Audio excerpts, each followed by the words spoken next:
नमस्कार, मैं नितेश कुमार आपके अपने YouTube चैनल एजुकेशनल ट्रिप में आप लोगों का स्वागत करता हूं। दोस्तों, आज हम लोग बात करने जा रहे हैं डाइजेशन यानी कि पाचन के बारे में। और जो आपका पाचन तंत्र है यह हमारे शरीर का सबसे विशेष तंत्र है। ठीक है, तो अब हम लोग बात करते हैं सबसे पहले जब डाइजेशन के बारे में। तो अगर हम लोग डाइजेशन के बारे में थोड़ा सा दिमाग लगाएं, थोड़ा सा कॉमन सेंस लगाएं, तो हम पढ़ाएंगे डाइजेशन आपको किसी और तरीके से, लेकिन जो डाइजेशन होता है उसकी जो प्रोसेसेस होते हैं वो थोड़ा सा अलग होते हैं। तो यहां पर क्या होता है कि जैसे ये आपका हो गया, यहां पर आने के बाद फिर कुछ ऐसा हो जाता है और इसके बाद फिर कुछ इस तरीके से आपस में उलझी हुई संरचनाएं आपको देखने को मिलती हैं। ठीक है, लेकिन अगर आपसे खुद ही अगर कहा जाए तो ये सारी उलझी हुई संरचनाएं आपके डाइजेशन के सेंटर का सही प्रकार से एक्सप्लेनेशन नहीं कर सकती। ठीक है, तो जब कभी भी ये डाइजेशन के सिस्टम का सही प्रकार से एक्सप्लेनेशन ना कर सकें तो हम लोग करेंगे क्या कि ये जो आपका पार्ट है, ये जो आपका सिस्टम है, इस सिस्टम से हम इसे ना पढ़ें। संरचना ऐसी होती है, इसको ध्यान रखिएगा। लेकिन जैसे ही हम लोग करेंगे क्या कि जो आपका स्मॉल इंटेस्टाइन है और लार्ज इंटेस्टाइन है, इसके पार्ट को कंप्लीटली हम सेपरेट कर देंगे, यानी कि पूरी तरीके से उसको खोल देंगे ताकि हमें इसके बारे में स्टडी करना आसान हो जाए। तो आइए देखते हैं सबसे पहले।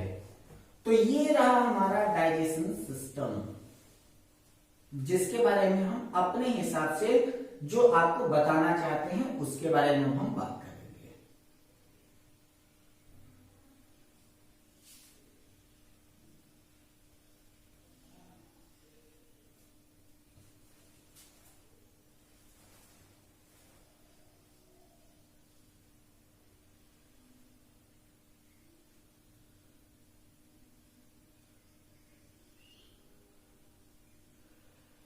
ठीक, अब हमारा ऐसा होता है क्या है कि हमने अपने लार्ज इंटेस्टाइन और स्मॉल इंटेस्टाइन पूरी तरीके से हमने खोल दिया, और जब हमने इस लार्ज इंटेस्टाइन और स्मॉल इंटेस्टाइन को पूरी तरीके से हमने ओपन कर दिया हो तो इनके बारे में स्टडी करना थोड़ा सा आसान हो जाता है।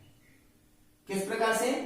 तो अब हम लोग देखते क्या है कि यहां का जो पार्ट है इसे हम लोग कह देंगे कि ये हमारा है माउथ, यानी कि मुख। इसके बाद यहां पर जो है वो आपकी आती है ग्रास नली, यानी कि इसी को हम लोग कहते हैं एसोफेगस। यहां पर है आपका लैरिक्स, यानी कि इसी को हम लोग कहते हैं कंठ। यहां है आपका आमाशय, इसी को हम लोग कहते हैं स्टमक। और यहां से लेकर के यहां तक का जो भाग है इसे हम मान लेते हैं कि ये हमारी है छोटी आंत, और यहां से यहां तक का जो भाग है इसे हम मान लेते हैं कि ये है आपकी बड़ी आंत।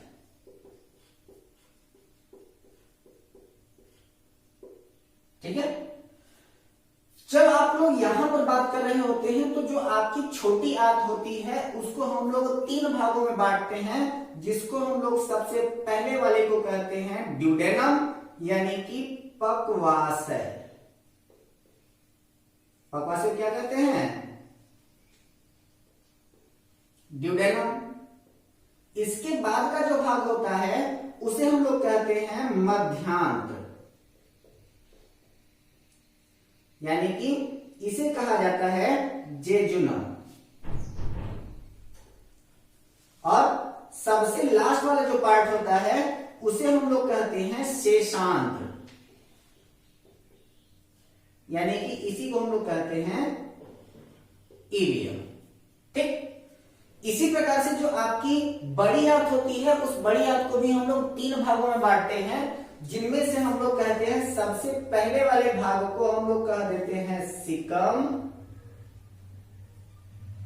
दूसरे वाले भाग को हम लोग कहते हैं कोलन, और तीसरे वाले भाग को हम लोग कहते हैं रेक्टम। ठीक है, सिकम, कोलन एंड रेक्टम। और इसके बाद सबसे लास्ट वाला भाग होता है, उसी को हम लोग कह देते हैं गुदा या मलद्वार, या फिर इसी को हम लोग क्या कह देते हैं, एनस। ठीक, अब हम लोग करते क्या है कि एक एक करके इन सारे के सारे पार्ट का हम लोग एक्सप्लेनेशन कर देते हैं कि आखिर ये सारे के सारे पार्ट हैं क्या। सबसे पहले फिगर आउट करते हैं। तो सबसे पहले ऊपर आपका क्या आता है कि माउथ है, फिर आपका एसोफेगस है, लैरिक्स है, स्टमक है, स्मॉल इंटेस्टाइन है, लार्ज इंटेस्टाइन है, और इसके बाद फिर आपका एनस है। ठीक, स्मॉल इंटेस्टाइन के 3 पार्ट कौन कौन से, ड्यूडेनम, जेजुनम और इलियम। बड़ी आंत के 3 पार्ट कौन कौन से, सीकम, कोलन और रेक्टम। कोई दिक्कत है आपका? तो चलिए सबसे पहले हम लोग बात करते हैं आपके मुख के संरचना की, यानी कि माउथ की संरचना की। ठीक है, तो जो हमारा मुख होता है उसमें पाई जाती है लार ग्रंथियां। ठीक है, स्लाइवरी ग्लैंड, यानी कि मनुष्य के मुख से स्रावित होता है लार, जिसका पीएच मान होता है 6.6 से लेकर के 7.2। जो मनुष्य का लार होता है उसको कुछ लोग कह देते हैं कि यह अम्लीय है, लेकिन लार वास्तविकता में अम्लीय नहीं होता, बल्कि वह स्लाइटली एल्कलाइन होता है, यानी कि उसका व्यवहार जो होता है वो हमारे भोजन के अनुरूप परिवर्तित होता है। अगर हम अम्लीय भोजन ज्यादा लेते हैं तो हमारा जो लार होता है वह क्षारीय प्रकृति का हो जाता है, और अगर क्षारीय भोजन लेते हैं तो हमारा लार जो होता है वो अम्लीय प्रकृति का हो जाता है। यानी कि लार का काम होता है हमारे फूड पार्टिकल को न्यूट्रल बनाना। ठीक है, तो जो लार होता है उसका पीएच मान 6.6 से लेकर के 7.2 होता है, यानी कि यह क्या हो जाता है, आपका स्लाइटली एल्कलाइन हो जाता है, यानी कि यह ना तो अम्लीय है और ना तो क्षारीय है। और इसकी दैनिक मात्रा जो होती है वह near about 1 litre per day, यानी कि मनुष्य के मुख से प्रतिदिन लगभग 1 लीटर नहीं बल्कि 1.5 लीटर, लगभग 1.5 लीटर प्रतिदिन जो होता है मनुष्य के मुख से लार का स्राव होता है। ठीक, तो मनुष्य के मुख से जो होता है वो लार का स्राव होता है, जिसका पीएच मान 6.6 से लेकर के 7.2 होता है, और यह लगभग 1.5 लीटर लार का प्रतिदिन क्या करता है, स्राव करता है। Any doubt? अगर आपसे कह दिया जाए कि मनुष्य के मुख में जो लार ग्रंथियां होती हैं उस लार ग्रंथियों की संख्या कितनी है, तो टोटल लार की ग्रंथियां जो होती हैं वो 6 होती हैं, 3 पेयर्स होती हैं, यानी कि लगभग 6 हो जाती हैं। अब यहाँ पर जो आपका मुख है, इस मुख के बारे में कुछ और बातें को अगर हम करें तो सबसे पहले होता क्या है कि मनुष्य के मुख में पाया जाता है उसकी जीभ। ठीक है, तो अगर मुख में उसके जीभ की संरचना की बात करें तो हमारी जीभ जो होती है वो आपको कुछ इस प्रकार से दिखाई देगी। ठीक है, ऊपर आपका टॉन्सिल हो जाएगा और इस प्रकार से आपकी जीभ की संरचना होती है। तो जो आपका जीभ है उस जीभ के अग्रभाग से जो हमें स्वाद मिलता है वो होता है मीठा। तो जीभ के अग्रभाग से मीठा, मध्य भाग से नमकीन, दोनों किनारे के भाग से खट्टा और ऊपरी भाग से हमें कड़वा स्वाद का आभास होता है। यानी कि आउटर पार्ट से हमें स्वीट टेस्ट मिलता है, मिडिल पार्ट से हमें साल्ट, दोनों साइड के पार्ट से हमें सॉल्ट टेस्ट मिलता है, और सबसे ऊपरी पार्ट से हमें बीटर टेस्ट मिलता है। और ऊपर जो आपका सबसे ऊपर भाग है जिसको हम लोग कह रहे हैं टॉन्सिल, तो यह क्या करता है कि भोजन को घूंट के रूप में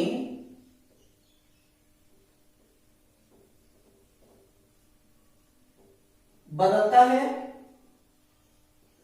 तो यह क्या करता है कि भोजन को घूंट के रूप में बदल देता है तथा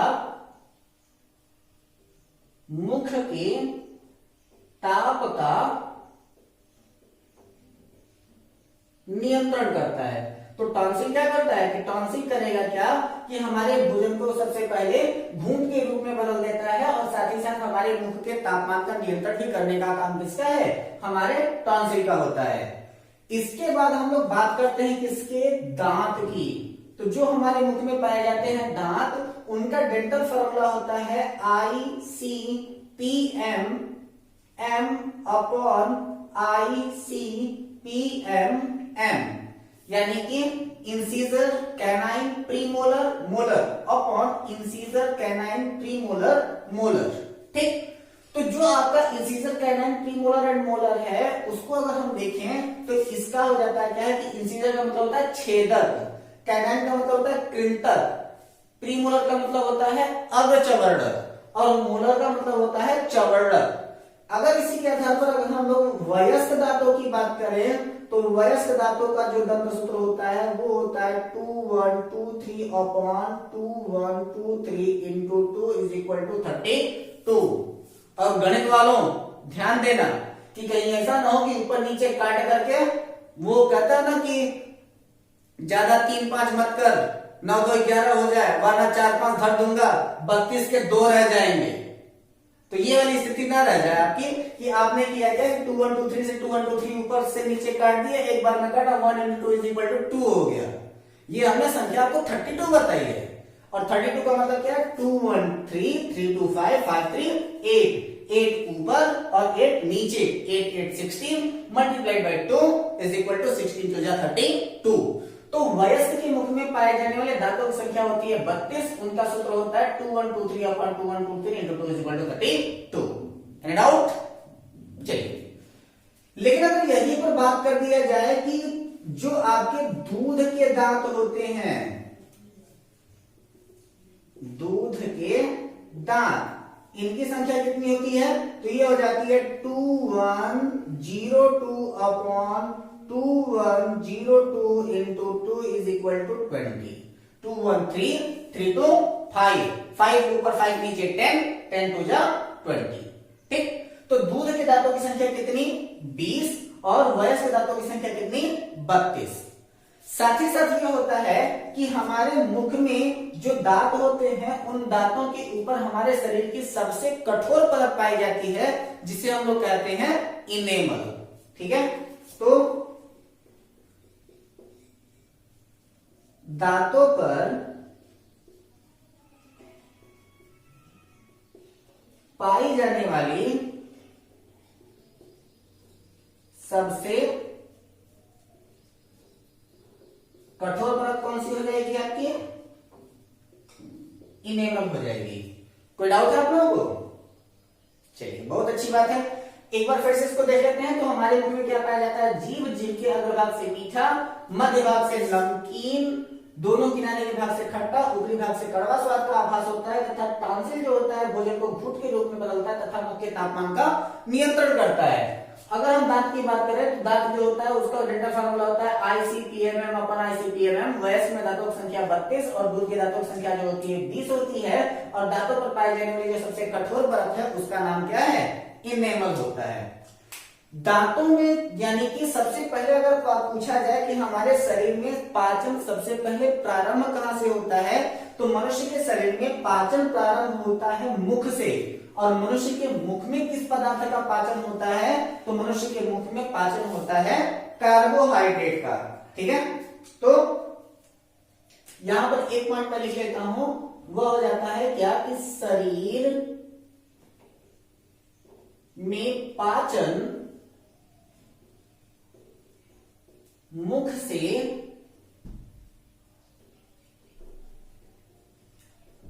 प्रारंभ होता है। और दूसरी बात क्या हो जाती है कि शरीर में सबसे पहले पाचन किसका होता है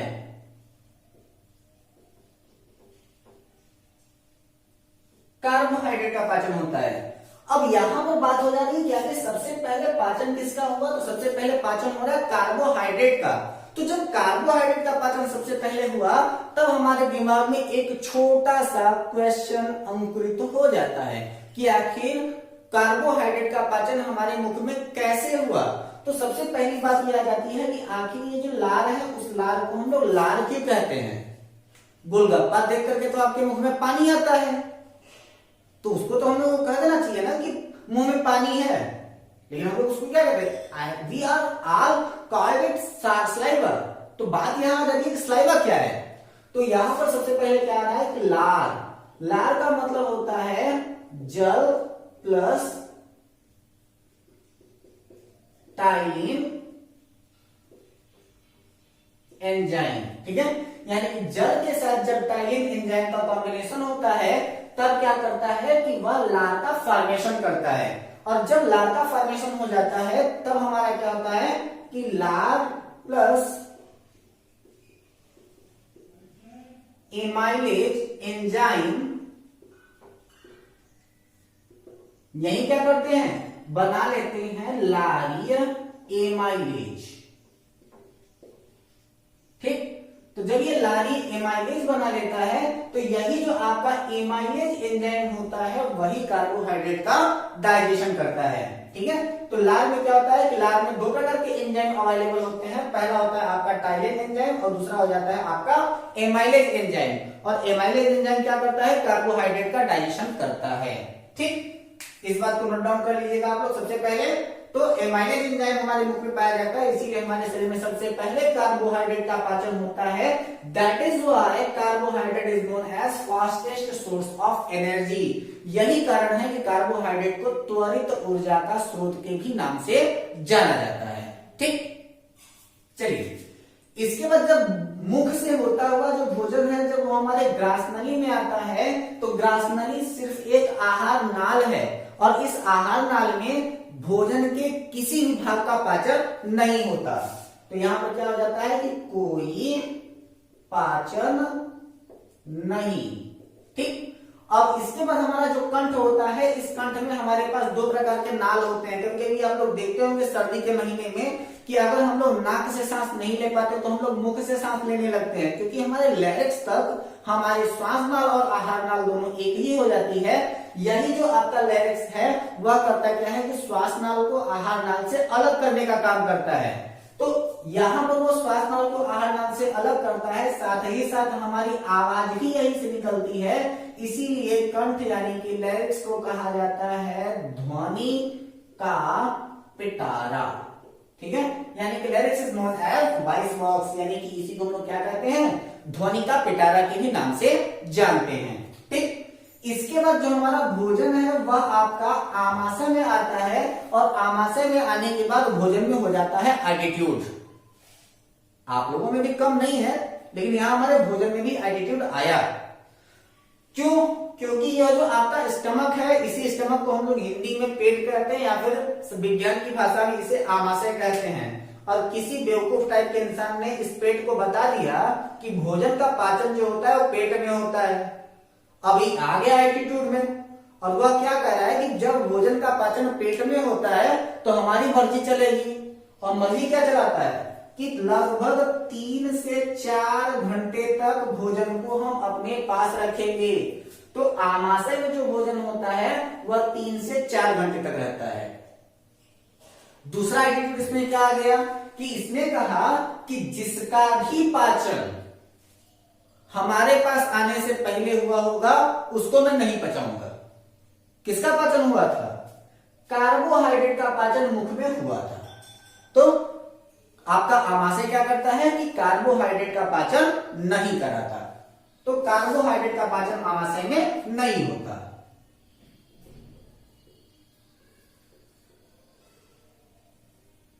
कार्बोहाइड्रेट का पाचन नहीं होता, ठीक। लेकिन अब जो आमाशय है, इस आमाशय के बारे में कुछ इंटरेस्टेड फैक्ट हम लोग जान लेते हैं कि जो आमाशय है उसकी दीवारों से एक प्रकार का रस निकलता है जिसे हम लोग कहते हैं जठर रस, यानी कि गैस्ट्रिक जूस। और आपको जानकर के सरप्राइज होगा कि जो आपका गैस्ट्रिक जूस होता है इसका पीएच वैल्यू जो होता है वो 2.2 पीएच होता है, यानी कि बहुत ही ज्यादा अम्लीय होता है। लेकिन गैस्ट्रिक जूस के पाए जाने वाले दोनों कंपोनेंट रेनिन और पेप्सिन दोनों एसिडिक नहीं होते। वहां पाया जाता है HCl यानी कि हाइड्रोक्लोरिक एसिड। उसी हाइड्रोक्लोरिक एसिड के ही कारण जो गैस्ट्रिक जूस होता है वह आपका एसिडिक हो जाता है। लेकिन आपको यह भी मैं बता दूं कि हमारे जठर रस से यानी कि गैस्ट्रिक जूस का जहां फॉर्मेशन होता है तो हमारे बॉडी में हाइड्रोक्लोरिक एसिड का formation direct as a enzyme नहीं होता। तो वह कैसे होता है? तो यहां पर हम लोग बात कर लेते हैं क्या कि जो जठर रस होता है उसमें पाया जाता है एक एंजाइम रेनिन और दूसरा एंजाइम होता है पेप्सिन। ठीक है, तो रेनिन क्या करता है? तो रेनिन दूध में पाए जाने वाले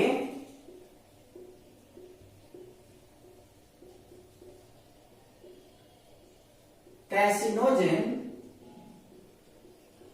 प्रोटीन को कैल्शियम पैरा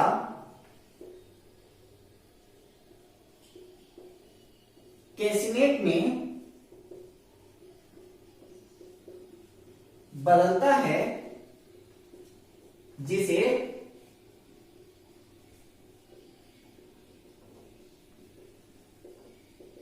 केसिन कहते हैं। जैसे आप लोगों से पूछा जाता है कि दूध में कौन सा प्रोटीन पाया जाता है, आप बिना कुछ सोचे समझे सीधे सीधे कहते हो कि उसमें केसिन प्रोटीन पाया जाता है, लेकिन वहां पर होता क्या है कि दूध में पाया जाने वाला जो प्रोटीन होता है उसका नाम होता है कैसिनोजेन, और जब वो डाइजेस्ट होता है तब वह कन्वर्ट होता है कैल्शियम पैरा कैसिनेट में, और जब वो कैल्शियम पैरा कैसिनेट में कन्वर्ट हो जाता है तो उसी कैल्शियम पैरा कैसिनेट को हम लोग केसिन के नाम से जानते हैं। ठीक, दूसरी बात आ जाती है जब पेप्सिन की, तो पेप्सिन क्या करता है कि पेप्सिन प्रोटीन को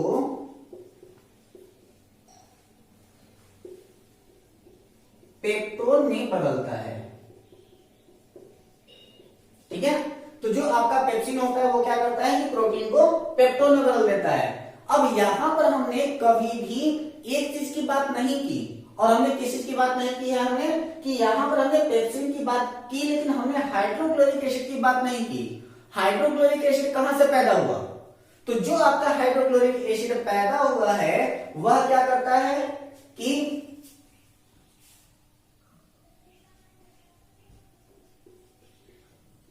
पेप्सिन का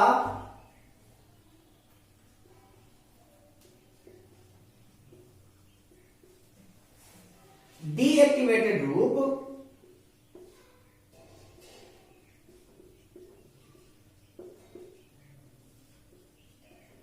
पेप्सिनोजेन है। तो जो पेप्सिन होता है उसका डीएक्टिवेटेड फॉर्म क्या होता है? आपका पेप्सिनोजेन होता है। इसी पेप्सिनोजेन से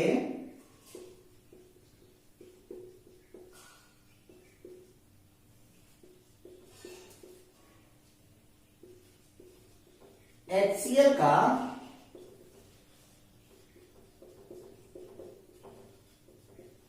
निर्माण होता है। ठीक है, तो पेप्सिन का डीएक्टिवेटेड फॉर्म क्या हो जाता है? आपका पेप्सिनोजेन होता है, और इसी पेप्सिनोजेन से क्या होता है? HCl यानी कि हाइड्रोक्लोरिक एसिड का फॉर्मेशन होता है। It is the very important question. ठीक है, अब चलिए, तो यहां पर आपके आमाशय में इतनी सारी पंचायत तो हो गई कि यहां पर जो आपका हाइड्रोक्लोरिक एसिड है तो यहां क्या करता है? HCl भोजन को अम्लीय बनाता है। यहां पर हमें एज ए जोक सपाट तो मैंने कह दिया कि आपका जो कार्बोहाइड्रेट का डाइजेशन नहीं होता आमाशय में, क्योंकि आमाशय उसको नहीं पचाता, लेकिन वास्तविकता यह है कि जो आपका कार्बोहाइड्रेट है वह बेसिक डाइजेटिव कंपोनेंट है, यानी कि जहां पर बेसिसिटी अवेलेबल रहेगी वहां पर आपका कार्बोहाइड्रेट डाइजेस्ट होगा। एसिडिक कंपोनेंट में आपका कार्बोहाइड्रेट डाइजेस्ट नहीं हो सकता। यहां पर जो पार्ट हो जाता है वह आपका एसिडिक हो जाता है, जिसके कारण आपका यह जो पार्ट होता है वह कभी भी डाइजेस्ट नहीं हो पाता, क्योंकि हाइड्रोक्लोरिक एसिड क्या करता है कि इस पूरे के पूरे कंटेंट को एसिडिक बना देता है। ठीक है, तो यहां तक तो हमने बात कर लिया है, आमाशय तक की बात किया है हमने। हम अपने अगले वीडियो में आपसे हम बात करने वाले हैं इसके अगले कंटेंट यानी कि छोटी आंत और बड़ी आंत के बारे में। तब तक बने रहे हमारे वीडियो के साथ, और हमारे अगले वीडियो का बहुत ही ज्यादा बेसब्री से इंतजार करते रहें, क्योंकि अगले वीडियो में हम लोग जो छोटी आंत और बड़ी आंत के इंटरेस्टिंग फैक्टर्स हैं उनके बारे में हम आपसे बात करने वाले हैं। तब तक हंसते रहें, मुस्कुराते रहें, बने रहें हमारे वीडियो के साथ। हमारे इस वीडियो को लाइक करें, सब्सक्राइब करें, ज्यादा से ज्यादा लोगों को शेयर करें। घर पे रहें, स्वस्थ रहें और अपना ख्याल रखें। तब तक के लिए नमस्कार।